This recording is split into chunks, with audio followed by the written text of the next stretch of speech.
Si dans le monde de la tech il y a bien un truc qui est en train d'exploser, c'est le marché des consoles portables. Jusqu'ici on avait droit à du Sony avec la PS Vita, mais bon bah c'est un petit peu du passé, et aujourd'hui bah essentiellement il reste que Nintendo. Et c'est là qu'ont débarqué les acteurs du monde PC. J'ai donc comparé les 3 principales consoles PC du marché sur tout un tas de critères qui moi me semblent importants, et j'espère qu'à la fin de cette vidéo, eh ben, vous saurez laquelle est la plus adaptée pour vous. Tout d'abord ici, il faut bien comprendre qu'on a vraiment 2 catégories de prix bien différentes. On a d'un côté le Steam Deck qui commence à 420 € et qui est vraiment le pionnier de ce genre de console portable. Et de l'autre côté, on a ces 2 autres consoles qui, en version Z1 extrême, coûtent toutes les deux 800 €.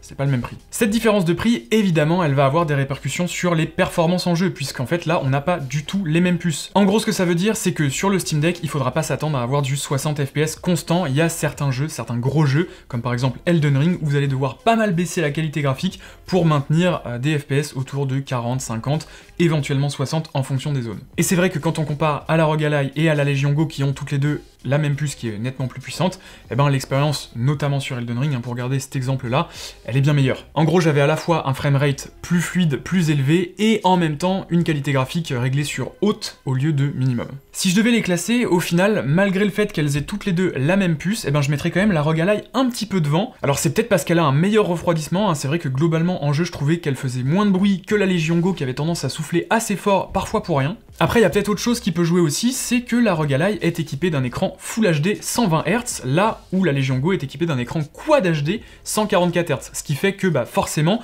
à résolution native, la ROG Ally va mieux tourner, parce qu'il y a moins de pixels à calculer. Évidemment, c'est quelque chose qui se règle dans les paramètres graphiques, mais parfois, eh ben, on n'y pense pas forcément en lançant le jeu. Par défaut, le jeu va se lancer en pleine résolution, on a juste envie de jouer sans aller se prendre la tête à aller dans les réglages, et bah là, du coup, l'avantage va à la ROG Ally. Mais malgré tout, même quand je pensais à réduire la définition sur la Legion Go pour avoir vraiment les mêmes paramètres que la ROG Ally, eh ben je trouvais l'expérience sur la console d'Asus un petit peu plus fluide, parce que j'avais de temps en temps des ralentissements assez inexplicables sur la Legion Go, c'est-à-dire que c'est fluide, ok, tout va bien, et d'un seul coup, grosse saccade, là où j'ai pas eu le problème sur la console d'Asus. Donc au final, niveau puissance, bah je dirais que le point, il va à Asus.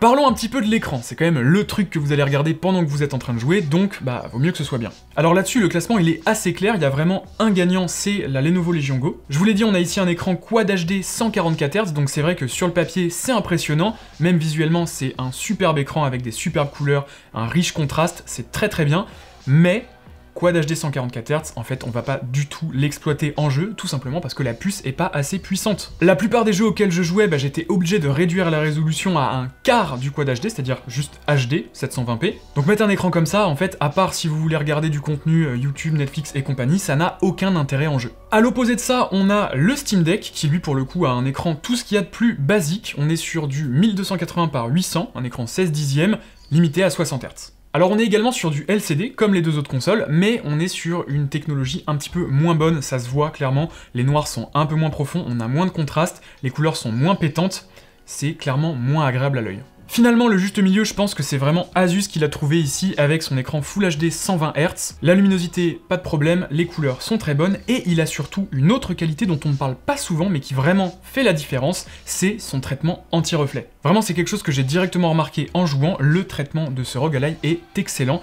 Il diminue vachement la luminosité des reflets comparé aux 2 autres. Le Steam Deck, je dirais que c'est le pire, mais le Legion Go, il est vraiment à peine mieux. Au niveau de la luminosité maximale, j'ai pas vraiment été choqué plus par l'une que par l'autre, alors je vous mets à l'image une petite vidéo comparative des 3. Voilà, je vous laisse juger par vous-même. Globalement, c'est bien dans les 3 cas. Donc au final, le point technique, il va au Legion Go, hein, il a un écran avec de meilleurs specs, qui est plus grand, qui est plus joli, mais malgré tout, je pense que le bon choix, encore une fois, c'est le ROG Ally.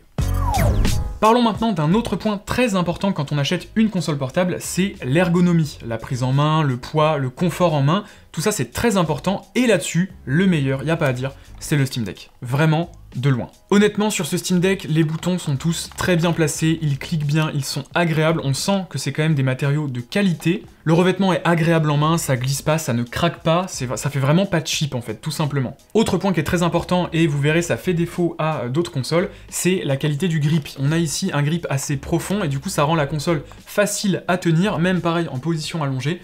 ça c'est vraiment un très bon point. Niveau contrôle, on a le layout d'une manette Xbox, alors avec 2 joysticks qui sont symétriques et pas en décalé comme sur la manette Xbox, mais bon quand même. Et on a également 2 trackpads de chaque côté de la console qui peuvent être utiles puisque comme on joue à des jeux PC, il y a certains jeux PC où on a besoin de la souris, avoir ces trackpads c'est carrément un plus. En deuxième place là-dessus, je mettrai la Lenovo Legion Go. Alors, c'est un petit peu trompeur sur la Legion Go parce que niveau qualité, c'est vraiment très bien. Les boutons, encore une fois, sont très agréables, hein, voilà, les gâchettes, les boutons, ça fait pas cheap. On a également un trackpad, alors, il est pas aussi bon que celui du Steam Deck, il n'y a pas de retour haptique notamment, mais bon, c'est quand même utile, ça fait plaisir. Bref, globalement, c'est vraiment de bonne facture. Par contre, je trouve qu'il y a vraiment un gros défaut, c'est il y a trop de boutons, et les boutons, ils sont pas très bien placés. On a par exemple ici les boutons Start et Select, je sais pas ce qu'ils foutent là, et c'est vraiment pas pratique. Les boutons au dos de la manette sont placés un petit peu bizarrement, ici à la verticale, ici à l'horizontale. Alors, c'est pour une raison, en fait, on peut détacher, regardez, hop, voilà, ça c'est le gros plus de cette console, cette possibilité de détacher les manettes, d'ouvrir un petit stand à l'arrière, bam, et là, on peut poser notre console dans l'avion, dans le salon, peu importe, et jouer comme ça, avec les manettes connectées en sans fil, pas mal. D'ailleurs, Lenovo a été assez malin, faut bien le reconnaître, sur la manette de droite, on a, regardé, un petit capteur de souris intégré, et en fait, cette partie peut se transformer en souris. On a un espèce de petit socle qui vient avec la console, regardez, hop, c'est aimanté, et voilà, on a une souris. Alors c'est la souris la moins ergonomique du monde, mais quand même c'est une souris. La Legion Go, elle a quand même un petit truc sympa, c'est qu'elle a 2 ports de charge, 2 ports USB-C, un au-dessus et un en dessous, et du coup, en fonction de comment on la tient et comment on est en train de jouer avec, ça peut être pratique pour la brancher, la recharger, sans que ça gêne. Et pour en finir avec la Legion Go, il y a un truc qu'on remarque assez rapidement quand même, hein, c'est, voilà, la différence de taille, et cette différence de taille, elle a un effet secondaire, une différence de poids très conséquente. On est sur environ 850 grammes pour la Legion Go contre un petit peu plus de 600 pour les deux autres, et ça fait vraiment une grosse différence en main. Alors, c'est un petit peu compensé par le fait qu'elle a une bonne prise en main, elle est plutôt agréable à tenir, mais clairement elle est beaucoup plus lourde, et à trimballer dans un sac, en voyage, etc., ce sera forcément un désavantage. Et du coup on termine par, cette fois-ci, le mauvais élève, hein, la Asus ROG Ally, qui pour le coup, je trouve, est pas hyper agréable en main.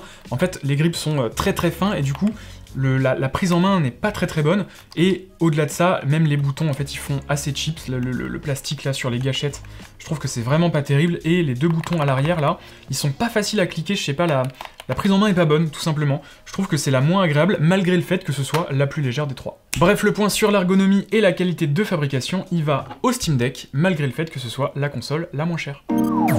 Parlons maintenant du système d'exploitation, et ça c'est hyper important parce que ça va avoir un gros impact sur les jeux auxquels vous pourrez jouer. Pour rappel, on est ici sur des consoles portables qui font tourner des jeux PC, et donc il va falloir trouver des solutions pour faire tourner ces jeux PC. Lenovo et Asus, ils ont fait le choix de la simplicité, ils ont choisi de faire en fait des PC, donc ça tourne sous Windows. Alors ces constructeurs, ils ont bien compris que utiliser Windows sur une console portable, ça allait pas être la meilleure expérience du monde, donc ils ont tous les deux proposé une interface qui va vous permettre de lancer vos jeux, télécharger vos lanceurs, donc Steam, Epic, etc. Mais derrière, on sent bien que c'est quand même Windows qui tourne, hein, avec tous les avantages et les inconvénients que ça a, même si ces constructeurs essayent de faire en sorte que vous y soyez le moins confronté possible à l'interface de Windows, et de temps en temps, et même en fait assez souvent, vous allez être obligé d'y passer pour régler des problèmes d'affichage, une fenêtre qui apparaît devant un jeu, un petit bug, enfin voilà. Il y aura quand même souvent des problèmes, mais malgré tout, si vous achetez ces consoles, c'est que vous êtes déjà sûrement de base un joueur PC, donc ces problèmes, vous les connaissez, ça devrait pas poser trop de problèmes. Bref, les deux tournent sous Windows, mais l'expérience logicielle va pas être exactement la même non plus, parce que chaque constructeur a fait un petit peu son interface à sa sauce, et clairement, Asus a une avance. Je trouve globalement l'interface d'Asus plus claire, plus simple à comprendre, un petit peu mieux faite. Celle de Lenovo sur les Legion Go, elle a aussi pas mal de défauts. Par exemple, quand vous êtes en jeu et que vous ouvrez le menu de réglage rapide un petit peu inspiré de ce qu'on peut avoir sur le Steam Deck, ça ne coupe pas les inputs pour le jeu qui tourne derrière. C'est-à-dire que vous allez naviguer dans le menu à droite, et en fait, dans le jeu, il va se passer des trucs en même temps. Pas terrible. Et c'est d'ailleurs pas le seul problème de ce type que j'ai rencontré sur le Legion Go, parce que parfois, même en lançant un jeu, et donc en faisant de ce jeu la fenêtre active, en appuyant sur des touches, il se passait des trucs en arrière-plan sur Windows. Ça m'ouvrait une fenêtre du navigateur, ce genre de trucs. Donc un petit peu bizarre la gestion de leurs inputs, là je sais pas trop ce qui se passe, mais il y a des petits trucs à régler. Et d'ailleurs sur la ROG Ally, attention, c'est pas parfait non plus, il y a également des petits bugs qui parfois te forcent à fermer une application en passant par Windows. Voilà, parfois même carrément devoir redémarrer de force la console, c'est pas idéal, et c'est là où le Steam Deck va se démarquer avec son interface SteamOS, qui est basée sur Linux et qui lui est propre. Là-dessus, c'est clair que Valve a eu une approche totalement différente, mais qui a de gros avantages, c'est tout simplement celle qui ressemble le plus à une console portable. On a une navigation qui est claire, des menus simples, on passe pas par tous les bugs Windows qu'on peut connaître sur les deux autres. Ici, ça fonctionne. Et ça, c'est un gros point fort. Malheureusement, le revers de la médaille avec SteamOS, c'est qu'on va être limité au catalogue Steam, et même, tous les jeux sont pas forcément compatibles. Là où sur les deux autres consoles qui tournent sous Windows, tout fonctionne aussi bien que sur un PC. Et on peut même d'ailleurs aller plus loin, vu que ce sont des PC, on peut très bien installer, je sais pas, Adobe Premiere Pro et faire du montage vidéo en se branchant à un écran externe, c'est quelque chose qui est possible. Dans cette catégorie, c'est assez difficile de donner un vainqueur, je dirais que celui qui s'en sort le mieux côté Windows, ça va être le Asus, la ROG Ally, mais je pense honnêtement qu'à l'utilisation, le Steam Deck est beaucoup plus agréable, surtout si on s'y connaît pas spécialement en PC, ça va être beaucoup plus facile d'utilisation, vous aurez moins de problèmes, donc voilà, je dirais un petit peu égalité entre les deux. Alors il y a un autre aspect très important en jeu pour l'immersion, c'est la qualité audio, et là-dessus, la ROG Ally est de très loin la meilleure. Je vais faire court parce que c'est assez simple, elle a de très bonnes basses, elle a un bon volume, franchement pour ce gabarit c'est excellent, même si honnêtement, le Steam Deck se débrouille très très bien aussi. Il est un petit peu moins bon, il a un petit peu moins de basses, mais il est très bon aussi. Par contre, la Legion Go, c'est une catastrophe. Vraiment, le son est pas très bon, il est pas bon du tout même. Bon, maintenant qu'on sait tout ça, il va falloir choisir laquelle acheter. Si vous avez bien écouté la vidéo, c'est quand même assez clair, c'est la ROG Ally qui coche le plus de cases.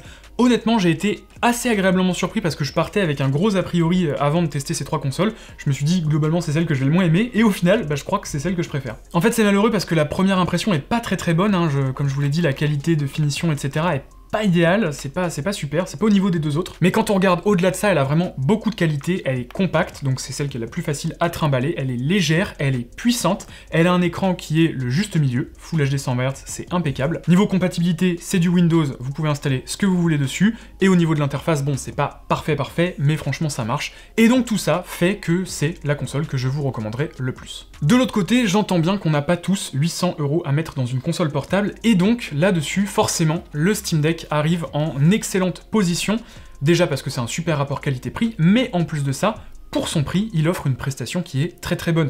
Qualité de construction au top, interface au top, compatibilité, bon, évidemment limité au catalogue Steam, etc., mais le catalogue Steam, il y a de quoi faire quand même, je pense qu'on peut s'amuser avec ça. Et d'ailleurs, un autre avantage avec le Steam Deck, c'est qu'il est vachement suivi par Valve, on a beaucoup de mises à jour qui viennent améliorer l'expérience au fil du temps. D'ailleurs, il y a une nouvelle version du Steam Deck avec un écran OLED borderless 90 Hz au lieu de 60, qui vient donc corriger un des principaux défauts du Steam Deck, et ça, c'est vachement bien. Bref, le Steam Deck, excellent rapport qualité-prix, certes un petit peu moins puissant, mais quand même, il y a de quoi s'amuser.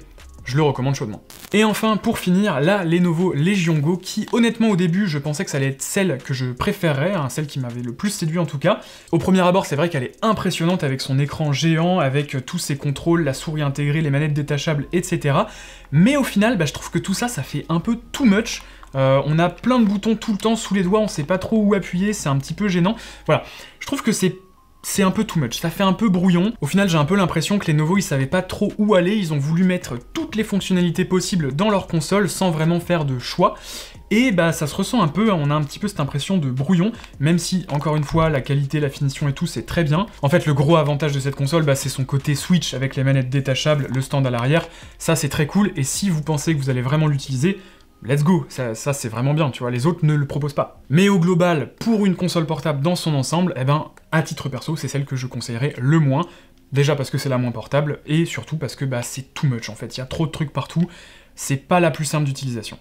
Voilà, cette vidéo est terminée, j'espère qu'elle vous aura plu, et j'espère surtout qu'elle vous aura été utile pour faire votre choix si vous avez besoin de le faire. N'hésitez pas à nous dire dans les commentaires quelle est votre console préférée, laquelle est la plus adaptée pour votre utilisation. N'oubliez pas également le petit j'aime, vous pouvez aussi nous suivre sur tous les réseaux sociaux, vous avez les liens dans la description. Abonnez-vous à la chaîne pour ne pas rater les futures vidéos, et moi je vous dis à la prochaine.